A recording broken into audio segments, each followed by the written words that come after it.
Bismillahirrahmanirrahim. Assalamualaikum warahmatullahi wabarakatuh. Selamat pagi, salam sejahtera untuk kita semua. Bagaimana kabarnya anak-anakku? Baik, kalian tetap semangat untuk belajar ya. Pada pertemuan yang lalu kita telah mempelajari klasifikasi materi yang dimana kalian sudah mengerjakan tugas-tugasnya. Kali ini kita masih tetap belajar tentang materi, tapi khususnya akan kita bahas tentang campuran, dimana campuran berdasarkan sifatnya itu digolongkan menjadi dua, yaitu homogen dan heterogen. Yang akan Ibu bahas kali ini adalah campuran yang homogen. Yang homogen artinya berarti sama, dimana antara pelarut dengan larutannya itu akan bercampur menjadi satu, tidak dapat dipisahkan. Dimana berdasarkan sifatnya, campuran atau larutan homogen itu ada tiga, yaitu asam, basa, dan garam. Larutan asam, basa, dan garam bisa kita temukan dalam kehidupan kita sehari-hari, yaitu pada cuka makan, pada sirup, pada pewangi atau pelembut, pada deterjen, pada sabun, sampo, pada soda kue, dan garam. Yang pertama yaitu asam atau larutan asam. Larutan asam ini antara nama dengan rasanya sama, yaitu asam. Bisa kita ketemui dalam buah-buahan, yaitu pada jeruk, pada jeruk nipis, pada makanan, yaitu pada cuka makan. Nah, untuk mengetahuinya kita caranya yaitu dengan dicicipi, tapi tidak segampang itu, yaitu dengan mengetahui ciri-cirinya. Itu ciri-ciri asam pertama adalah rasanya asam. Ini dicicipi oleh ngecap kita lidah, tetapi khusus pada makanan, pada yang lain tidak boleh. Yang kedua adalah ciri yang kedua menimbulkan korosif, yaitu kerusakan. Yang ketiga, mengubah kertas lakmus biru menjadi merah. Ini contoh kejadian akibat dari asam, yaitu yang kita kenal dengan hujan asam, dimana kegiatan rumah tangga, pabrik, dan tumbuh-tumbuhan, hewan, dan lain sebagainya akan menghasilkan gas SO2 dan O2 dan CFC. Yang dimana karena gas ini ringan dan terbawa angin, akhirnya sampai ke awan. Dimana apabila di awan itu kandungan H2O nya tinggi atau uap airnya tinggi, akan terjadi proses kondensasi, yang dimana di dalamnya ada larutan asam, yaitu asam sulfat H2SO4, asam natrium oksida, dan asam klorida. Nah, jika campuran antara uap air dan asam tersebut turun ke bumi, maka akan mengenai apa yang ada di bumi, yaitu merusak tumbuh-tumbuhan, bahkan tumbuhan itu bisa mati, merusak bangunan, bisa merusak alat-alat di sekitar kita, bahkan kalau mengenai mata kita bisa rusak. Yang kedua adalah larutan basah.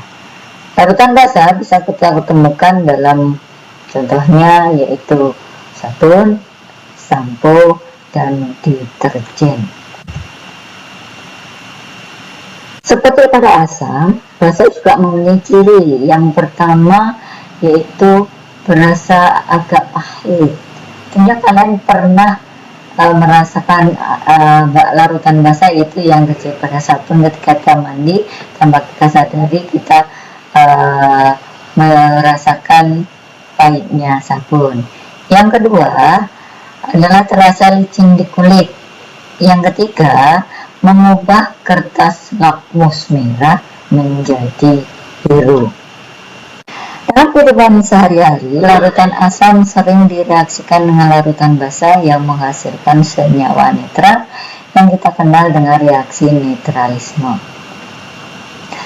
Larutan basa akan menetralkan larutan asam yang membentuk air dan garam. Contoh penerapan reaksi penggaraman atau netralisasi dalam kehidupan sehari-hari adalah pengobatan penderita MAH, pengobatan untuk serangan serangga, melindungi kerusakan gigi, dan pengolahan lahan pertanian. Yang ketiga yaitu larutan garam. Garam ini dikenal dengan natrium klorida atau NaCl, itu rumus kimia. Bagaimanakah senyawa garam itu dapat terbentuk? Yaitu jika larutan asam ditambah larutan basa akan membentuk larutan garam dan air. Contohnya yaitu asam klorida dicampur dengan natrium oksida, ini akan membentuk natrium klorida ditambah air. Nah, untuk mengetahui larutan itu termasuk asam atau basa, kita perlu indikator, yang dimana indikator merupakan senyawa yang dapat menunjukkan perubahan warna apabila bereaksi dengan asam atau basa. Indikator itu ada dua macam, yaitu indikator alami dan indikator buatan. Indikator alami ini bisa kita temukan dalam kehidupan kita sehari-hari atau di lingkungan rumah kita, yaitu berupa bagian dari tumbuh-tumbuhan, yang dimana bagian dari tumbuh-tumbuhan tersebut dapat menunjukkan perubahan warna pada larutan asam dan basa. Dan itu bisa kita temukan pada kunyit, bunga mawar, kubis atau kol merah, dan kembang sepatu. Ini contohnya. Jika ekstrak kunyit itu kita tetesi larutan asam, di mana ekstrak kunyit tadi akan mengubah larutan asam nanti berubah menjadi warna kuning cerah. Jika ekstrak kunyit itu ditetesi larutan basa, larutan tersebut akan berubah menjadi berwarna jingga. Yang berikutnya adalah kubis merah. Kubis merah jika ditetesi larutan asam akan berwarna merah. Kubis merah jika ditetesi basa lemah akan berwarna hijau. Kubis merah jika ditetesi larutan basa kuat akan berwarna kuning.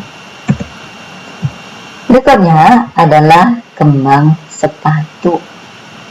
Ekstrak kembang atau bunga sepatu jika ditetesi larutan asam akan mengubah warna menjadi merah cerah. Yang berikutnya, kalau ekstrak bunga kembang sepatu itu ditetesi larutan basa akan berubah menjadi berwarna hijau. Yang berikutnya adalah indikator buatan. Indikator buatan itu banyak macamnya. Yang kita bahas adalah ya hanya satu aja, yaitu kertas lakmus. Nah, kertas lakmus ini jika di dalam larutan asam akan mengubah lakmus biru menjadi merah. Jika di dalam larutan basa akan mengubah lakmus merah menjadi biru. Nah, oke.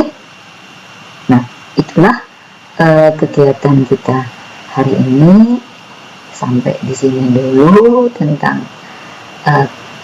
identifikasi pada materi atau benda. Dan selesai dari video ini, Ibu akan memberikan tugas yang harus kalian kerjakan, dan Ibu minta kalian kumpulkan. Saya beri waktu 2 kali 24 jam. Itu silahkan dikumpulkan nanti pada tanggal 22 bulan Juli tahun 2021, yaitu pada hari Kamis atau satu hari berikutnya. Oke, selesai. Dan Ibu akhiri sampai di sini. Assalamualaikum warahmatullahi wabarakatuh.